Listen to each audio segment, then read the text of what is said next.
Jamal had never known a silence like this, the kind that swallows sound, stretches seconds, and weighs down the soul. The hospital hallway, usually buzzing with urgency and footsteps, felt frozen in time as he sat hunched over in a plastic chair, hands clasped, mind racing. Amara was in labor behind the closed doors, and any moment now, he would meet the child they had prayed for, wept for, nearly given up on. After 3 long years of infertility, 2 devastating miscarriages, and the toll it had taken on their marriage, this child meant more than hope, it meant healing. When the nurse finally emerged with a practiced smile and said, "Congratulations, Dad. You have a healthy baby boy," Jamal's heart nearly exploded with joy. He rushed into the delivery room, eyes already misty, only for that joy to halt, stunned, at the sight of the child in the crib. The baby had ivory-white skin, a dusting of blonde hair, and startlingly pale blue eyes. Jamal blinked, then looked again, heart thudding. His gaze flicked to Amara, her skin the color of warm mahogany, her dark curls damp with sweat, her eyes brimming with exhaustion and dread. The room felt colder now. Confusion stormed in. Questions screamed in his head, louder than any cry the child could make. How? Why? Whose?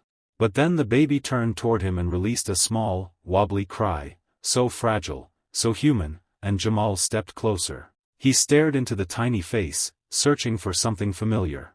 And then, without warning, the tears came. He sank into a chair, overwhelmed, holding his son, and sobbed uncontrollably. Not out of anger, or betrayal, but fear. Fear that what should have been the happiest day of his life was now tangled in uncertainty. Fear that he might not be able to believe what his heart knew, that this child was his, despite appearances. The doctor said nothing, wisely stepping out, and Amara reached for his hand, barely whispering, "I don't understand either." Jamal didn't answer. He simply stared at the child in his arms, weeping into the silence, knowing that this was only the beginning of a truth far more complicated than skin. The following days were a blur of whispers, stares, and questions no one dared voice aloud. Jamal stayed mostly silent, torn between love and doubt, carrying the weight of emotions he couldn't untangle. The hospital staff remained professional, but the tension in the air was unmistakable. Family members had started visiting, offering congratulations laced with curious glances. A few even tried to lighten the mood with awkward jokes, but no one said what they were all thinking.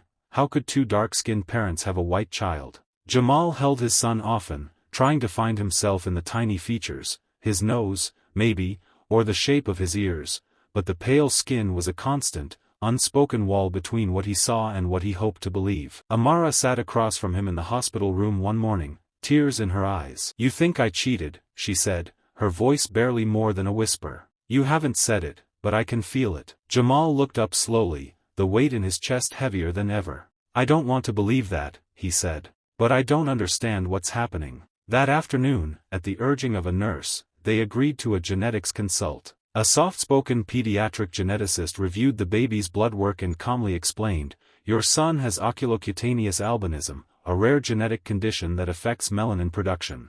It's inherited. Both of you carry the gene, even if neither of you expresses it visibly." The words landed like thunder, powerful, undeniable, but strangely relieving. Jamal's breath caught. His mind raced back to a family story his mother once mentioned in passing, about a great-uncle who looked like a ghost and was sent away as a child. A silence passed between him and Amara before he turned to her, eyes filled with apology and awe.